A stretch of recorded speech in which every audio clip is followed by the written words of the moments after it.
I'm on the quest to find what that best mid-range zoom is for myself, for my uses, and I'm going to be comparing the 24-105 f4, the 24-70 G Master version 1, and the Sigma 24-70R. Let's see which one will win me over.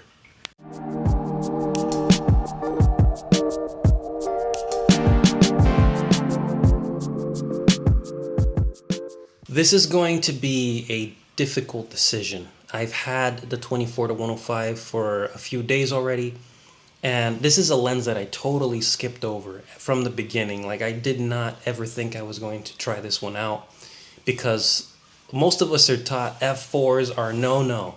But to my surprise, the 24-105 has been producing some amazing image quality, and that stabilization is making me very hesitant for the video uses that I want, and whether it's worth sacrificing that 2.8 versus f4 in exchange for the stabilization internally. Now, yes, all of our cameras nowadays have stabilization internally. I saw a big difference in having the lens stabilized combined with the camera and handheld. I think it makes a very significant difference, but I can't make up my mind 100% yet until I see how the 24-70 G Master holds up and performs with the active steady shot, as well as the Sigma 24-70. The last time I used both of these lenses, we didn't have active stabilization, so I'm very curious to find out which one's going to convince me the most, knowing that I already have 1.4 primes filling in the major focal lengths. So this is more of a versatility and ease of use decision I need to make. So let's see where this goes. I'm going to try my best to make these tests as similar as possible, testing the stabilization for video, the image quality, and we'll see which one is the one for me. All right, I'm back from the mail, and it's time for the first impressions of just the overall quality of this stuff. And actually, give me a second, I need more lighting. I'm gonna admit, I made a mistake when I was ordering these. I was only intending to practice, I was only intending to compare the 24-70 G Master against the 24-105 f4. I got the 24-105 first, and that's this one right here. I had never used this lens before, and I've always, like many photographers, have avoided f4 because in the real world, when you're shooting events, weddings, portraits, f4 is not really what you're looking for because of the low light capability that the lens might not have, because of the low light situations. So I had never used a 24-105. So they didn't come in at the same time. I got this one first, and I'm gonna tell you, I'm gonna be honest, this thing has impressed me. It feels exactly like a G Master in terms of build quality. The zooming is very well dampened. Might be a little bit tight actually, but it's good. I don't use the manual focus rings. I don't really care about that. It feels solid. It's just an impressive build. It's weather sealed. I know a ton of people use these lenses for documentary purposes. I've seen others use it for food photography, and I've been really impressed with the results. The sample that I saw on food photography they were taking basically macro type shots but full plates. Like, they just looked really good. F4 has its place, and after having it for about a week, I've been on and off. Just like, I've liked it so much that I've thought about, can I keep a 24-70 2.8 and a 24-105 f4? Is it too redundant? So I'm still struggling with that. I'm hoping that once I open these up, that will help me resolve that issue that I've been debating for a whole week. But I've gotten to test it, not just on photography, which with the OSS built in, I think at least I've noticed, I have to prove this with the non-OSS ones. I think I'm getting a lot more stabilization handheld compared to a lens that doesn't have OSS. And that's come through by shooting pictures with low shutter speeds, as well as shooting video handheld casually, just like of my cats or whatever, because sometimes I'm doing that for my channel. This thing is so smooth. I tested it walking back and forth the hallway. You can barely notice the bobbing. So I am considering keeping this along with one of these two. But if one of these two shows me I can get the same or similar stabilization when it comes to my video work, I think that's just gonna make me cut down to just one. But I am considering keeping both. And it's because I'm struggling with that video side of things that I'm really passionate about. And I can see myself using it. All right, so let's get these opened. Let me get my knife. I've got my scissors. I'm still really impressed that this thing's following me. I can just wobble around and it's gonna be locked on me. All right, this one, I don't know which one's which, so let's find out. My cat's walking over. He's gonna want to get in the box. Buddy, I don't have time for this, come on. Always works, I don't even have to spray him anymore. All right, these are coming for KEH. I'm not sponsored, but if I was to be sponsored, I would love KEH. They have so much stock, and the price ranges are just great for used equipment. They're like new. I've never had any issues. Okay, so this one's the G Master. I'm really excited about this one. One of the reasons I'm excited is the last time I shot with this lens, I shot a wedding, I rented it.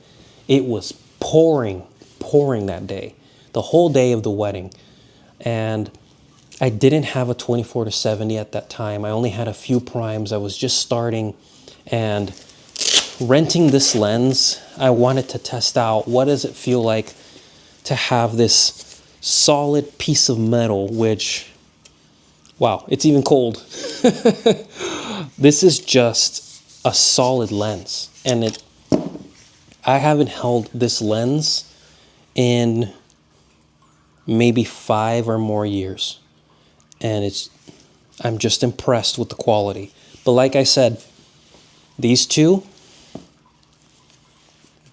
they look the same in terms of build quality and how they feel in the hand, how well they're built, how you can trust using this in the elements. And all right, so here's the G Master. Compared to the new one, it is bigger.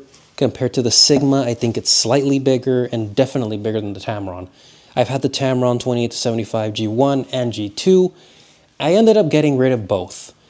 And I love Tamron, don't get me wrong. I think I got stuck on, I had a 70-180 and it broke really easily, just dropping it from not very high. So ever since then, I've just had a little bit more reservations that Tamron lenses need to be babied just a little bit more, because the build is not all metal and it's not as resilient as the materials that are used here, which are emulating like what Sony Zeiss used to be, all metal build, like weather seal, like they're meant to take a beating.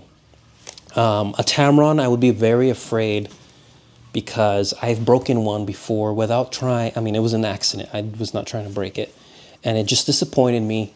And I know accidents happen. So I was like, I think I need something a little bit more rugged. And the Sigma definitely provides that option. And the G Master provides that option. So first impressions, I mean, we've got the lock switch. I'm not going to really use it because, okay, here we go. This is very well dampened. It feels, let's see. The 24-105 is slightly less dampened from 24 to 50. When you get to between 50 and 105, it is the same level of dampening. It's tighter, just like this one. So this one, I don't see this one getting lens creep. Yeah, there's no lens creep is going to happen with this. Maybe over time from using it, but I'm not noticing. This feels really well built. You can just tell that this is quality. Got the weather seals. This one's condition is basically like new. Let's check out the Sigma. The other thing, KH really packages their stuff well. Oh, one thing, the 24-70 has that clicking type of hood, which is awesome. You're not gonna knock it off by accident. The 24-105 does not have that, but it's fine. That's not really like a deal breaker. All right, this is the Sigma. By the way, the reason I'm comparing these, and I didn't say this up front, the 24-105, the 24-70 G Master, and the Sigma 24-70 Art right now are so close in price. This is why I've been struggling to decide which one to go for. I feel like if they weren't, when the Sigma first came out and the G Master did not drop in price, that was your only option if you wanted a rugged 24-70. But right now, these three are all within 8 to 1,100. 800 to 1,100. The 24-105 you can find down to like 650. So keep that in mind. These are all comparably priced, like within $100 to $200. This is the crazy part about this test that I'm doing, is that it's not even about the price right now. It's more of like what makes sense to use long term. This is the 24-70 Art. Also got the pouch, like new. This is what I'm telling you. This KH just has such great stuff. Okay. Feels great. Looks great. Also has the locking hood. I'm going to take that off so I can check the differences in size. Okay, holding it. My first impression, I haven't held this lens in maybe also 5 years from when I first bought it. The zoom is the opposite direction, so you definitely have to get used to that. It's not an issue for me on the field once I'm just intuitively adapt to the lens. But at first you will want to turn it like every other Sony lens turns, but this one does not do that. They're very close, so weight is not an issue for me. In terms of size, an additional Sony lens cap difference of height, which is very small. So this is the height difference, basically. It's not exact, but it's very close to an additional cap. That's not a deal breaker for me.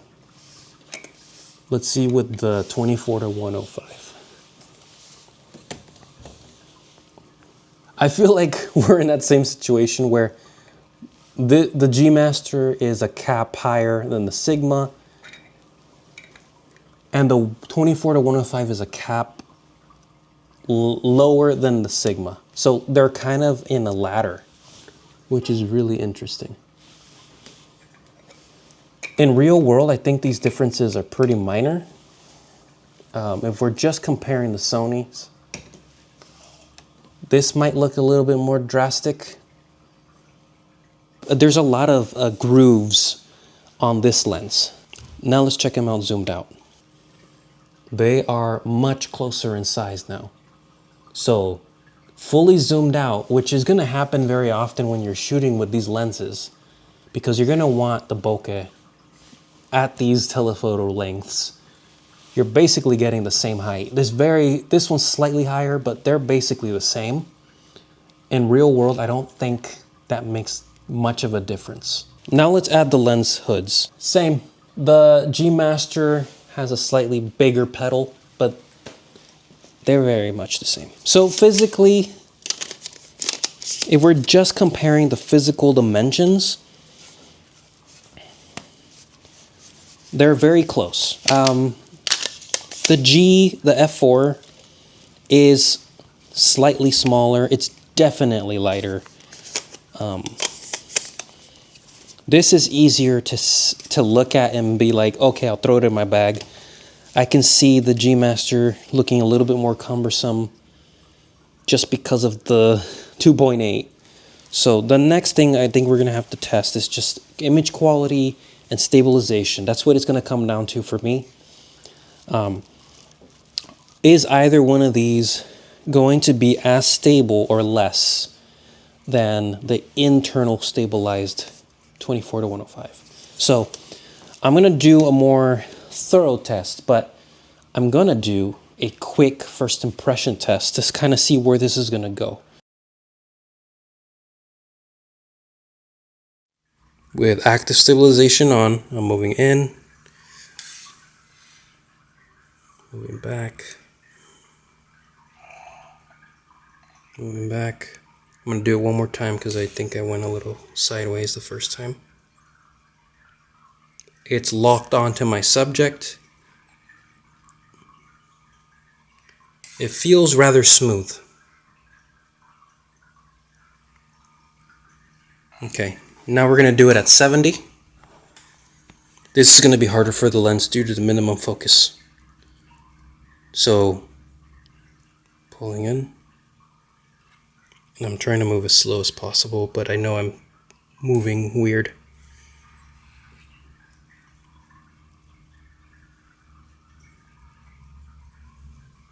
Ooh, I gotta focus on where I'm going. This is not a perfect test.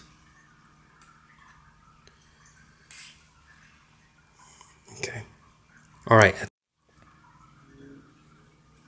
It's gonna be hard to judge in camera, so I will have to go into the computer to test this out.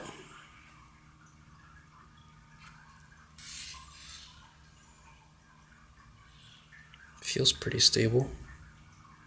I'm trying to maintain my horizon. I keep screwing that up.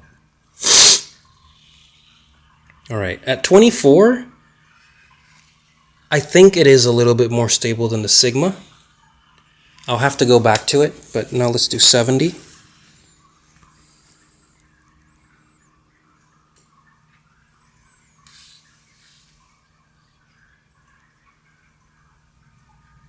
Ooh, it's easier to get lost on what you're focusing on with 70.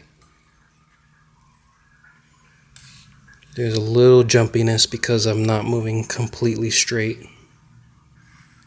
But again, it's locked on. So autofocus is very good.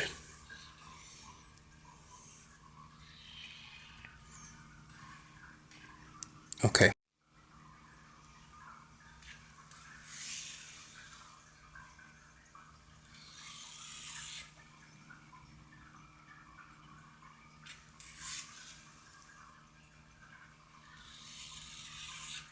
Okay, now it's 70.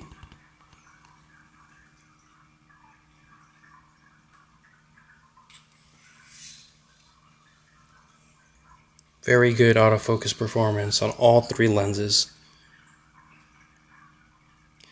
Even though 70 at 50, I am noticing that the background is fairly blurred, and that's good to know.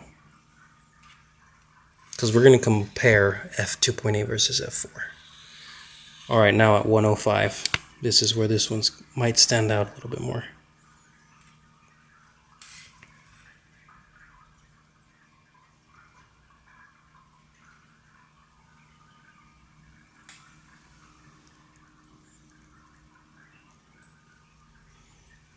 Kind of lost my subject there. At 105, it's going to get a little bit harder.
All right, we're gonna walk closer to the edge to see the bigger view of the lake. We've gotten a lot of rain recently, so things are a lot greener than they usually are. But I guess that's been a trend lately. We've just been getting a lot of rain in January. All right, let me show you this awesome view.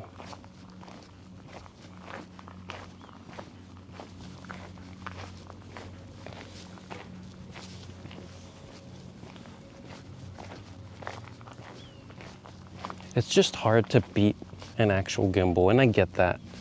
I'm just trying to find what is the most stable lens that I can use for run and gun video work where I don't necessarily want to set up a gimbal or the hassle of setting up the gimbal and carrying extra gear. Like something run and gun, just home videos, family stuff.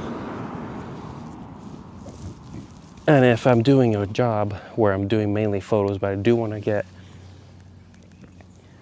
a quick video clip, can I do that and can it look professional enough? So I'm finding that as much as I really want to keep every single lens, which is not realistic,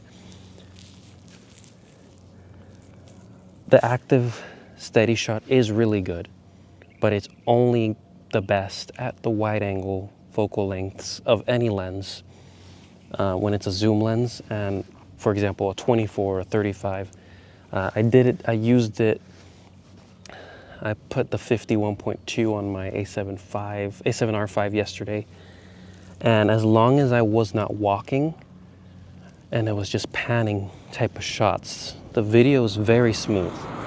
So I'm noticing that if I want smooth video and walk, it has to be shot wide angle. So 16 to 35 is going to be your best bet. A 24 on the, if you're using a zoom lens, you want to be as wide as you can to get the most stable footage and be able to walk. The moment you zoom in, I'm just finding it very difficult to do that. So I'm going to do one more test just to confirm this realization that I just had, and that's going to help me decide which lens I'm keeping and which lens I'm not. All right, we're going to do the test one more time where I'm going to switch to each different lens and I'm going to walk. And my goal is to see the stability, the level of stability while walking smoothly as possible, which is difficult because I'm on an off-road, I'm on dirt. But this would be the scenario where I want to use this feature. So is the G Master 24-70 versus the 24-105, like what does the additional stabilization within the 24-105 make a difference? So let's gonna find out. I'm gonna find out. And the cool thing about shooting this way now is that the Osmo follows me, which I love. So I feel like I have an assistant or something. All right, so I'm gonna basically walk from here to the edge, not past the edge because that's crazy. All right, 24, 1.4. This one's more to compare. So if I were outdoors and I want to get a quick shot like this, can I do it and get a stable shot? So that's 24, 1.4. I'm going to take a quick peek. And I'm shooting at 4K 24. I realize if I shoot at 60p, I can slow it down, but I want to see at normal speed. And first impressions, the G Master 1.4 at 24 millimeters, super smooth. So I wouldn't have an issue walking and shooting video and getting a stable result with this lens. So I'm really happy about that. All right, let's try it out with the 24-105.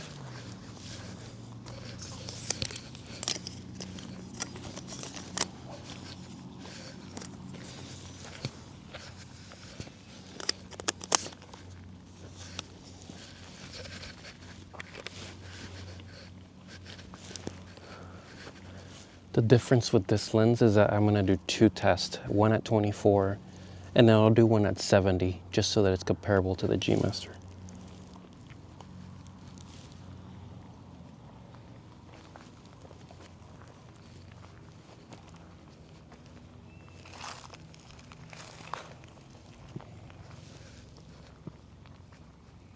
Yeah, you're not following me. You gotta follow me, buddy. What do I pay you for? At 70, not very smooth. It's a mix, so it's smooth, but then it's jumpy. So I wouldn't say I prefer that. At 24, it's kind of confusing.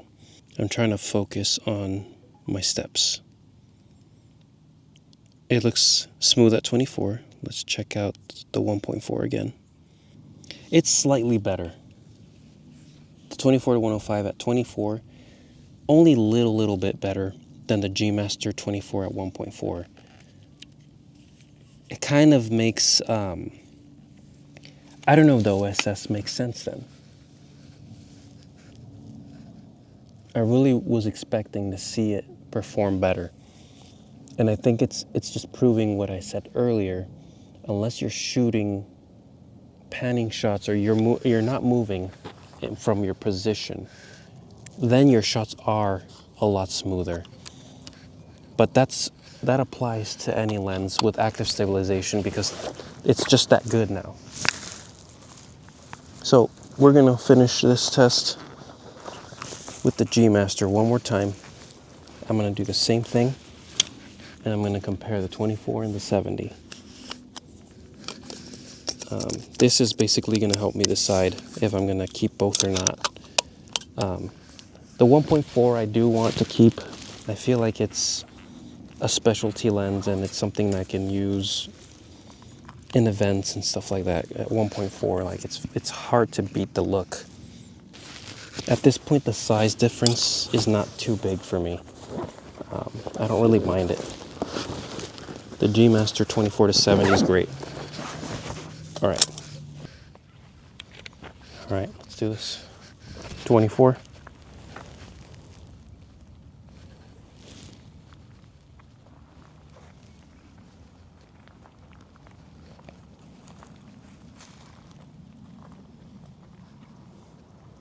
And this is as stable as I can go handheld. Notice I'm using my strap as a third point of contact with my neck. Yeah, at 24, they're all comparable, which is crazy to me because I honestly was expecting to see the optical steady shot make a difference. And I'm finding that it's not as big of a difference as I thought.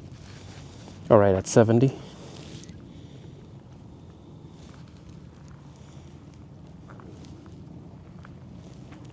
This is just a hard shot. I don't think it makes sense to shoot 70 while walking. So you'd have to use a gimbal. Or you'd have to shoot at a higher frame rate, which at that point, you can do that with any lens. It doesn't matter if it's stabilized or not. I'm gonna do one more panning shot. This is just an extra one, just to confirm what I'm thinking. So, if you shoot a video like this, and I'm only gonna do a simple movement of rising. It's very smooth. Keeps me in place, no issues. Panning, I probably wanna shoot at a higher frame rate to make my pan a little smoother. But this is very smooth. It's the moment you start walking that the issues begin.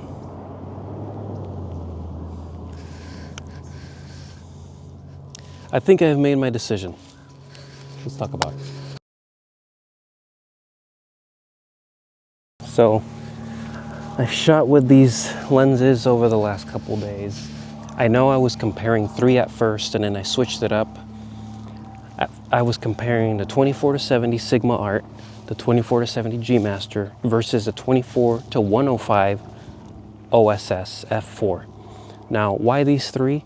I'm just looking for what is my best mid-range zoom for hybrid work, photo and video, focusing on the video capability of getting stable footage on the go, run and gun, knowing that I have primes to cover me on anything else, low light and stuff like that, and they're fairly light. You look, so size doesn't really matter here. What am I finding? First off, I immediately noticed the Sigma art does not perform as well in active steady shot. It's very subtle, but I think I want to stick with the Sony branded lenses for the color matching with all the other Sony lenses I have, or at least as close as I can in terms of color matching. And I want the features to work 100%. So the Sigma art I've had before, great lens. I think for where I'm at right now and its price being so close to the G Master, I have to eliminate it. That's the first one. So then I'm left with the 24-70 G Master and the 24-105. And what would have made me keep both is 24-70. I just know it's great. The isolation of the subject at 2.8 is just a tad better than f4, obviously, but it is noticeable to where your picture will look more professional, more of that look that you're looking for to make your shot stand out. The f4 is decent, and you can get good bokeh, good separation, but you have to shoot at the telephoto. At the wide end, you're just not going to get the slightly more subtle bokeh you are getting with the G Master at 2.8. So that's fine, but I was willing to keep both only if the 24-105 made sense because of the stabilization for video purposes. So I was basically gonna say 24-70 G Master, photo focused, 24-105 video focused. So I started doing the tests with just these two the last couple days, and I've come to the conclusion that even though the 24-105 has stabilization internally, separate from the camera, I'm not seeing the benefit. So what I mean is, unless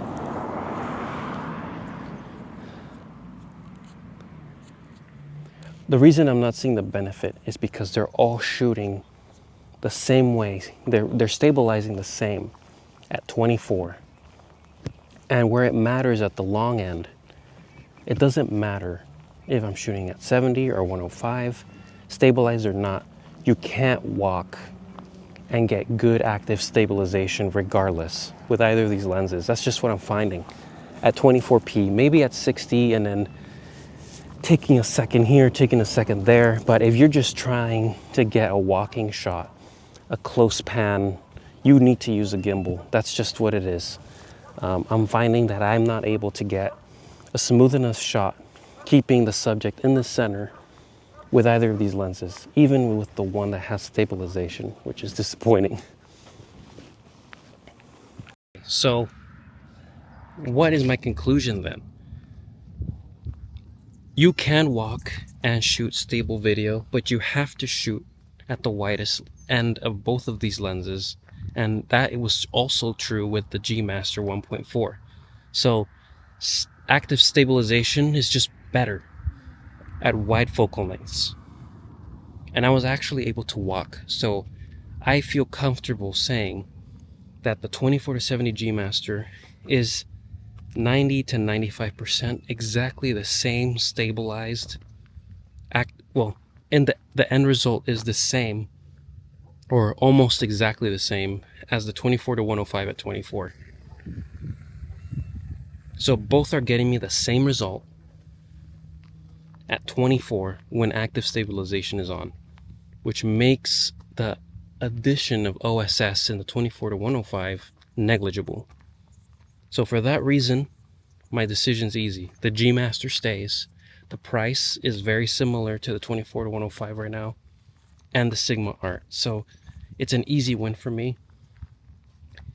But knowing that at the longer telephoto lengths, if I ever want to get a shot at 70 or just a more telephoto length above like 35 or 40 millimeter in this zoom range, I'm going to have to do this type of shot where I'm standing in place and I'm following the subject, or I'm doing very simple movements of up and down, side to side, without walking. Those shots work with active stabilization, but it doesn't make a difference whether you're using the G Master or the F4 OSS, in my opinion. So I hope the video clips prove that to you as well, but that's what my conclusion is. So the addition of OSS in the lens these days is not technically necessary anymore. Because of active stabilization, we can...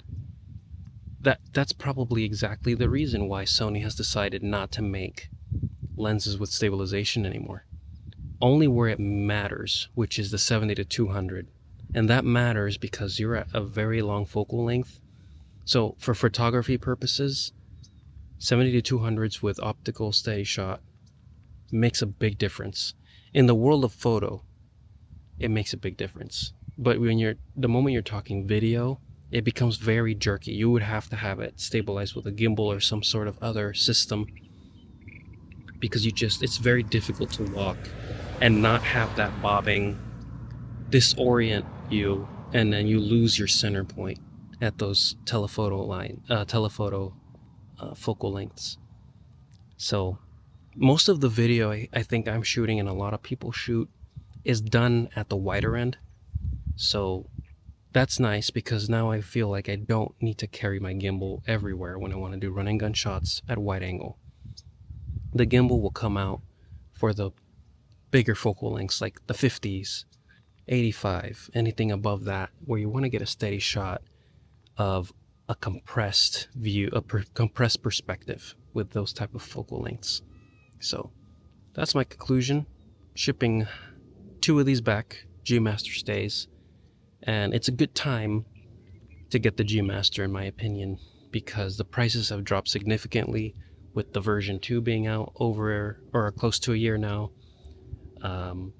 They're super close to the Sigmas and the 24-105, so it's a no-brainer. Beginner or not, the G Master version 1 is still really good.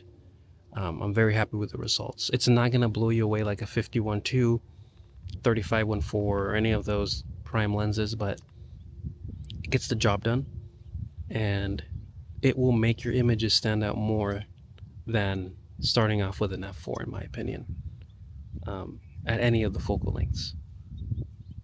So yeah, that's my conclusion.